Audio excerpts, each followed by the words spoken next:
The gravel popped under the tires like something alive, and I remember thinking, this is what it sounds like when the world decides to let you back in. I had the windows cracked. October in the Ozarks does something to the air that I can't fully explain. It's smoke and wet bark, and the sweet rot of leaves that know their time is up. I was driving. Nina rode shotgun because she'd called it before we'd even left the gas station outside Springfield. Same way she'd called everything first since 1998. Sheila was stretched across the back seat behind me, boots off, feet in Kwame's lap, reading out loud from some travel blog, her own, about a hostel in Dubrovnik that apparently had a goat on the roof. Kwame didn't laugh. He usually would have. Reggie had driven up separately the night before to get the place ready. His words. This was his cabin, newly purchased, and he'd been talking about this weekend for months. Wouldn't take no for an answer. Rescheduled twice when Kwame had pharmacy conflicts, called Nina on her personal cell when she stopped responding to the group chat. For a man who'd built half the mixed-use developments in North Kansas City, Reggie could beg like a child when he wanted something, and he wanted this. We came around a bend, and the lake opened up below us, flat and black-green, perfectly still, ringed with maples and sweet gum that looked like they were on fire. Sheila whistled low. Nina said, Reggie's either doing very well or very badly to buy a place like this. That was Nina. She didn't give compliments. She gave cross-examinations. Reggie was on the porch when we pulled up, grinning, arms wide. Same Reggie, 6'3", voice like a loudspeaker, the kind of man who made a room feel smaller just by walking into it. He hugged each of us in turn, lifted Sheila clean off her feet. But when he set her down and reached for his back pocket, I saw it. The phone. He glanced at the screen, and something behind his eyes shifted, just for a half second, before the grin came back. He did it again while we were unloading bags, and again while giving us the tour of the cabin. Beautiful place, all knotty pine and stone fireplace. A wraparound porch that looked out over the water. Each time, the same motion. Phone out, screen checked, phone away, like a twitch he couldn't control. Dinner was elk chili Reggie had slow cooked since morning. We sat around a rough oak table and it was loud the way it used to be. Nina demolishing Sheila's argument that Texas barbecue was overrated, Reggie jumping in with volume where he lacked evidence, me laughing until my ribs ached, but Kwame sat with his spoon turning slow circles in his bowl. Barely touched it. Now Kwame had always been the quiet one. That was his lane. But this was different. This was a man sitting inside a silence he'd built on purpose. And I knew it the way I know when one of my linebackers is carrying something onto the field that has nothing to do with football. I almost asked. I wish I had. After dinner, we migrated to the porch. The fog had started to roll in from the far side of the lake, moving slow and deliberate, swallowing the water inch by inch. Somewhere out in the dark, the last crickets of the season were winding down. We sat in mismatched Adirondack chairs and passed a bottle of Woodford, and for a little while I swear we were 22 again. Same people, same easy silence between stories. Then Sheila sat up, tucked her legs beneath her, and grinned the way she always did before suggesting something reckless. Tomorrow night, fire pit, confession game. She pointed around the group. One truth you've never told any of us. No lawyers, no judgment, no take-backs. Nina raised her glass. I'm in. I said sure. Kwame nodded once, eyes on the water. Reggie laughed, too quick, too bright, and said, hell, why not? But I saw his face in the half second before the laugh arrived, and what I saw there wasn't amusement. It was the look of a man who just heard a trap door open beneath his feet.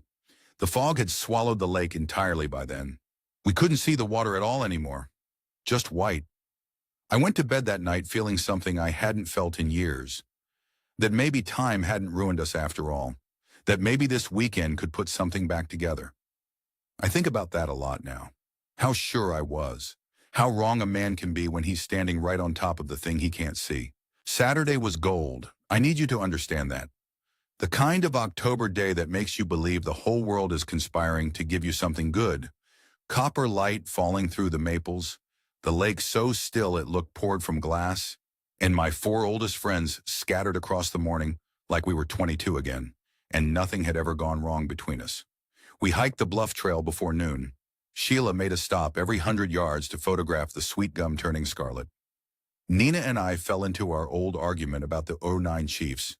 Same points, same insults, same ending where neither of us budges. Kwame walked at the back, hands in his pockets, but he laughed once at something Sheila said, and I remember thinking, there he is. He's coming back to us. I keep replaying Saturday, like if I stare at it long enough, I can change how it ended. It was on the bluff trail that I heard it. Reggie had drifted ahead, phone pressed to his ear. That same restless energy from the night before, except sharper now, coiled tighter. I came around a switchback and caught fragments before he saw me. They can't find out. And then, lower, urgent. I'll handle it by Monday. He turned, saw my face, and gave me a smile so wide it didn't touch a single other part of his expression. Contractor stuff, he said. You know how it is. I didn't know how it was, but I nodded, because that's what you do for a man you've loved for 23 years. You give him the room to tell you when he's ready. I thought I was being a good friend. I was being a coward. That afternoon, Nina found me alone by the dock while the others were grilling walleye. She had her arms crossed the way she does in court. Armor up, facts loaded. Kwame called me 3 weeks ago, she said, middle of the night, asking hypothetical questions about criminal liability for financial fraud. Very specific hypotheticals, Dale. Then he laughed and said he was kidding. She looked at the lake. He wasn't kidding. 2 warnings in a single day. I caught both. I kept walking. That night we circled the fire pit like Sheila had planned. 5 chairs, a sky so thick with stars it looked fake. The bourbon went around and the game began easy. Sheila confessed she'd faked a blog post from Reykjavik using stock photos and a VPN, and we howled. Nina admitted she'd tanked a constitutional law exam on purpose, so her roommate wouldn't be the only one who failed, and Reggie clutched his chest in mock scandal. Then it was Kwame's turn. He didn't look up from the flames. His voice came out level, almost gentle. The voice of a man who'd rehearsed this so many times, the pain had been sanded down to something smooth and terrible. Reggie's been laundering money, he said, through a chain of fake property sales, shell companies, forged closing docs, the whole thing. A log split in the fire pit and sent sparks spiraling upward.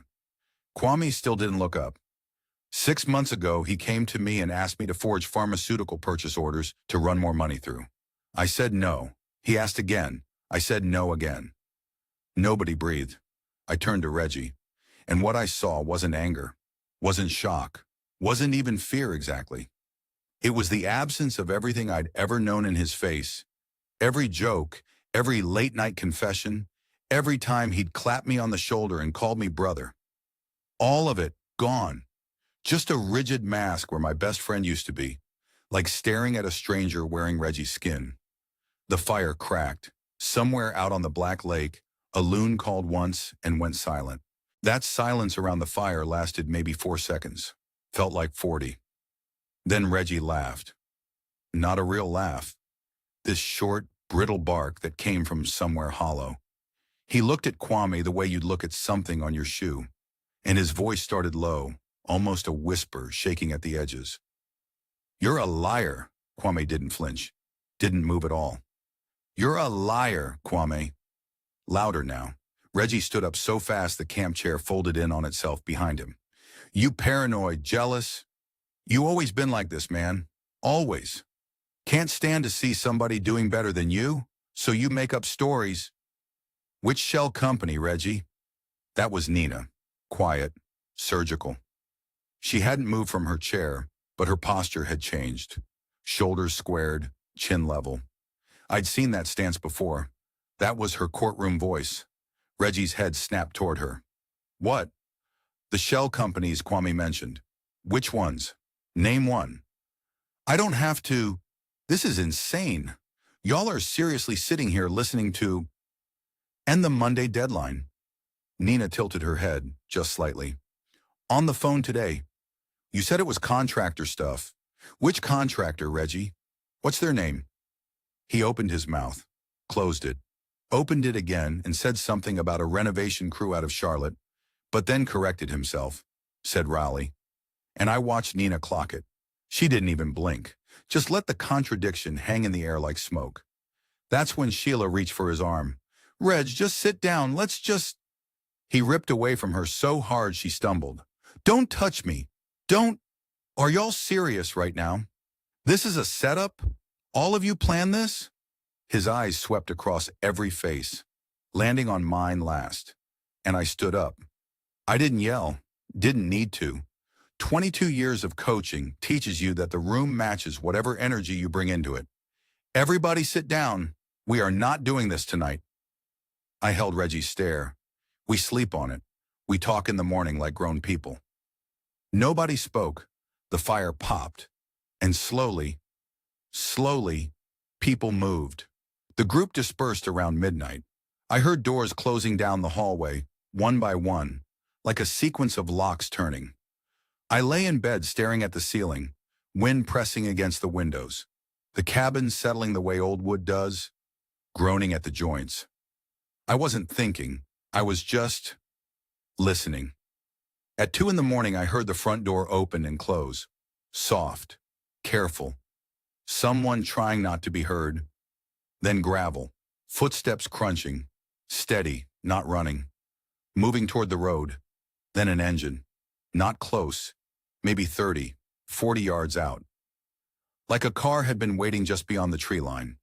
It turned over once, caught, and pulled away. The sound faded down the mountain road until there was nothing left but wind. I went to the window, just darkness, trees, nothing. I told myself it was nothing. Told myself someone stepped out for air, maybe went for a drive to cool off. Morning came gray and cold. I walked to Kwame's room and knocked. No answer. I opened the door, bed unmade, duffel bag on the floor, still zipped, toothbrush on the dresser, his phone, right there on the nightstand, screen dark, jacket gone, boots gone, Kwame gone. I asked everyone. Nina hadn't heard a thing. Sheila shook her head. Reggie just stared at me from the kitchen doorway, coffee in hand, face perfectly still. Nobody heard anything. But I know what I heard. I walked outside. Kwame's sedan sat exactly where he'd parked it Friday evening. I looked past it to the far side of the gravel clearing. Reggie's truck, still there too. Nina had ridden up with Kwame. Sheila came with me. I stood in that driveway, cold air burning my lungs, and I did the math. 2 cars at this cabin, both still here, but a third engine started in the dark and drove down that mountain road. Somebody came up here last night, and Kwame left without his phone, without his bag, without his car. I called it before anyone had set down their coffee mug. We're calling the police, right now. Reggie leaned against the kitchen door frame, both hands wrapped around that mug like it was the only thing keeping him upright. Dale, come on. He got upset. He probably called somebody, a rideshare, a friend, whoever. Kwame's dramatic, you know that. He'll cool off and turn up by Monday. By Monday. 2 days from now, the same Monday with the deadline he couldn't keep straight last night. I stared at him. He left his phone, Reggie, his bag, his car still outside. Who calls a rideshare without a phone? Reggie said nothing, sipped his coffee. Nina stood by the window, arms crossed, jaw tight. Maybe we give it a few hours, see if he contacts someone. A lawyer, standing right there telling me to wait. I wanted to push back, but the look on her face, that wasn't strategy. That was a woman still processing that the man she rode up the mountain with had vanished in the night. Sheila was already moving. She'd gone back to Kwame's room and come out holding his phone. No passcode, she said quietly, thumbing the screen awake. She sat on the arm of the couch and started scrolling. Then she stopped. I've watched people receive bad news, hundreds of times. Injury reports, test results, the call that changes everything. You learn to read the exact moment it lands. Sheila's face didn't crumble. It drained. Like watching someone step into water so cold, it steals their breath before they can scream. Dale, her voice was barely there. You need to see this. I crossed the room. She tilted the screen toward me. An unknown number. No contact name. Messages going back 2 weeks. I read them from the top, and each one dropped the temperature in my chest another 10 degrees. You talk, and everything you've built disappears. This is your only warning. Consequences beyond what you can imagine. And the last one, sent at 1:47 a.m. that very morning, 6 words. Come outside, alone. 1:47. I heard that front door open at 2. 13 minutes. 13 minutes between a summons and surrender.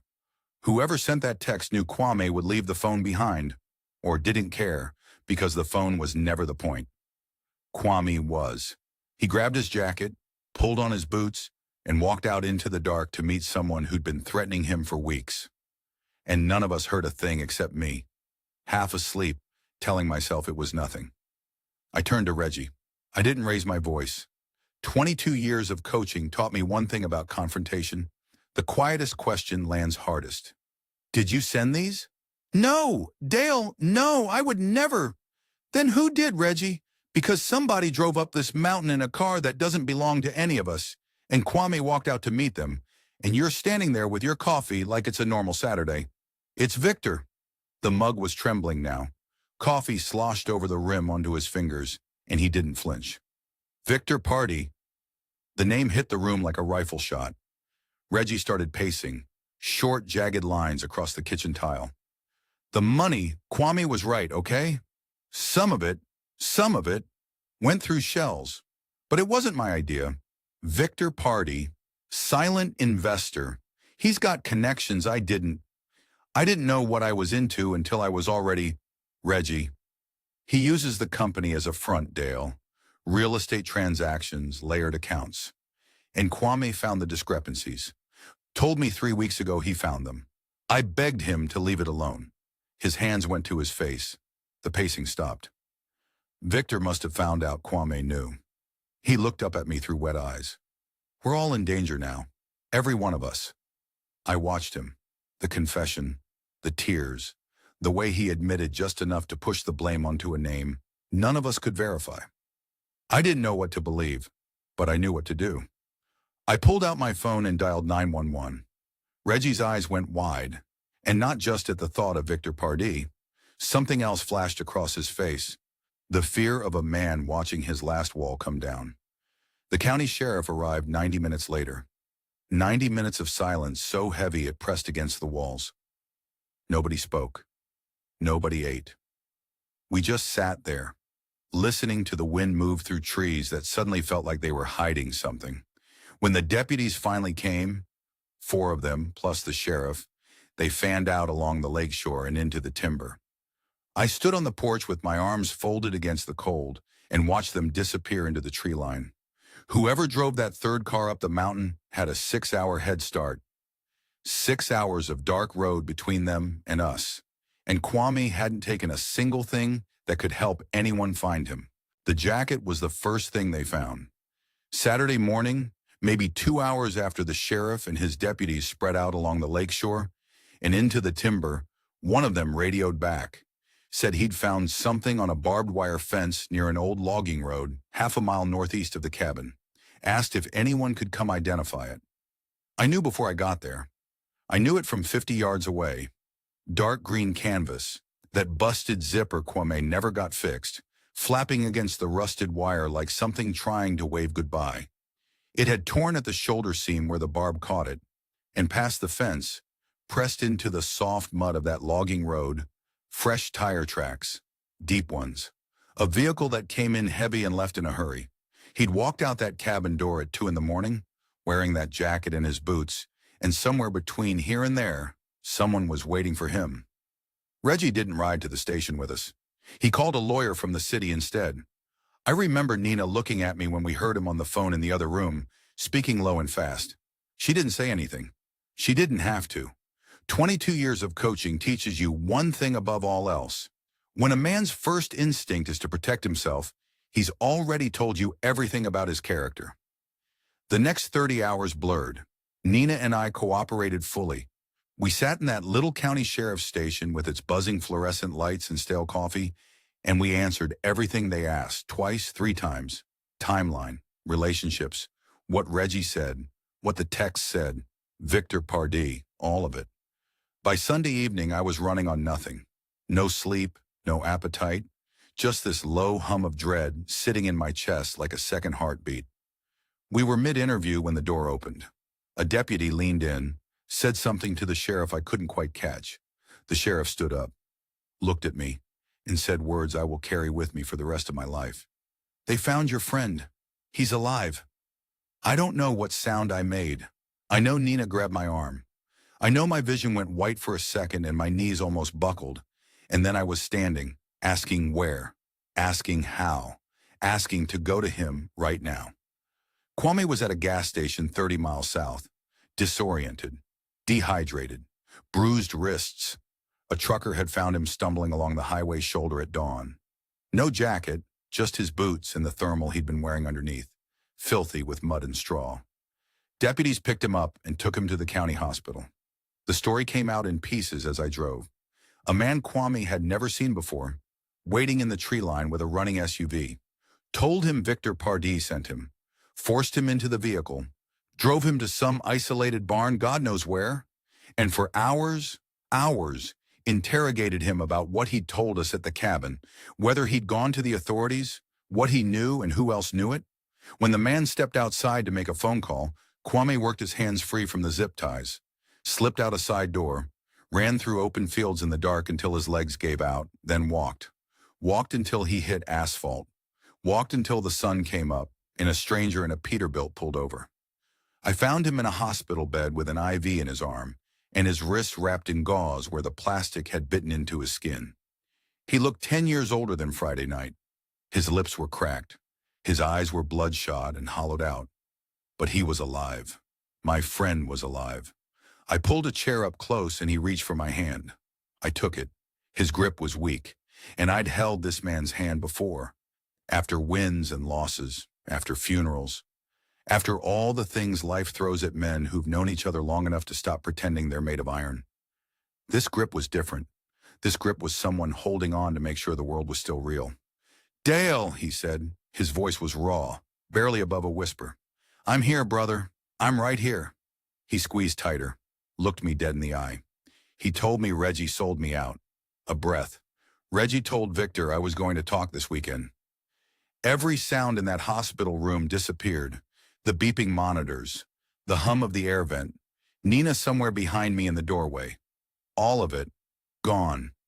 Just Kwame's hand in mine, and my blood turning to ice. I went back to that cabin one last time Monday morning, drove up alone.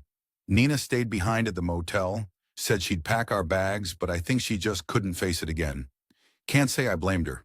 The place looked the same. Pine trees, gravel, that same front porch where we'd sat around laughing Friday night like the world still made sense. But when I pushed through the door and walked down the hall to Reggie's room, I already knew what I'd find.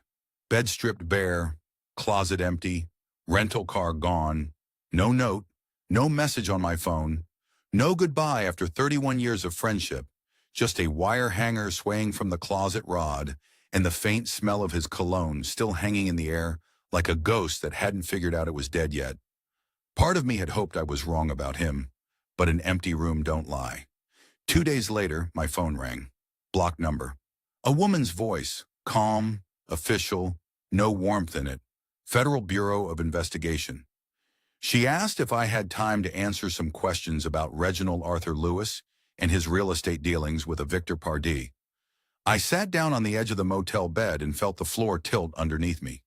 Turned out the FBI had been building a fraud case against Reggie and Pardee's network for months before we ever drove up to that cabin. Months.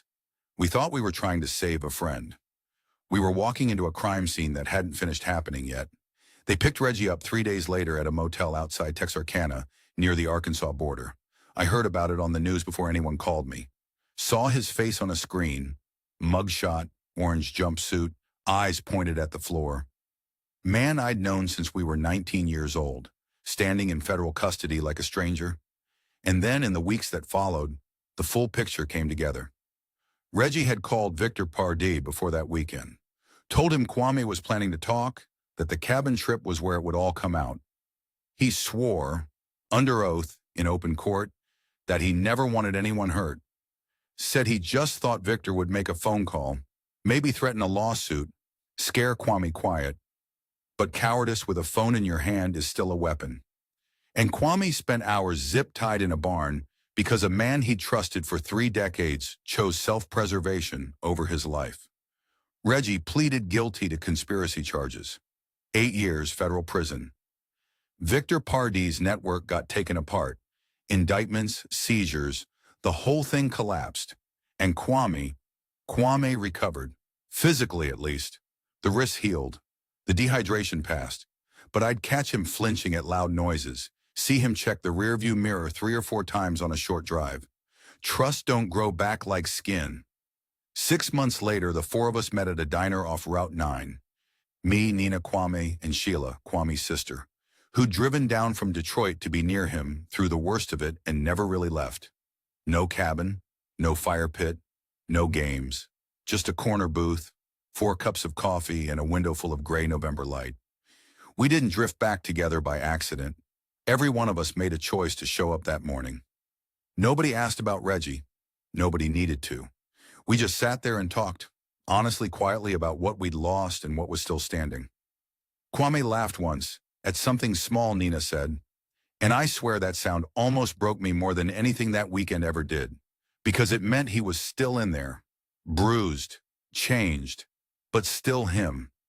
I learned something that weekend I never wanted to know. The hardest truth wasn't spoken around a campfire or dragged out under pressure. It was this: the people you trust most can be the ones hiding the most dangerous secrets. And real friendship, the kind worth keeping, means choosing honesty even when it costs you everything.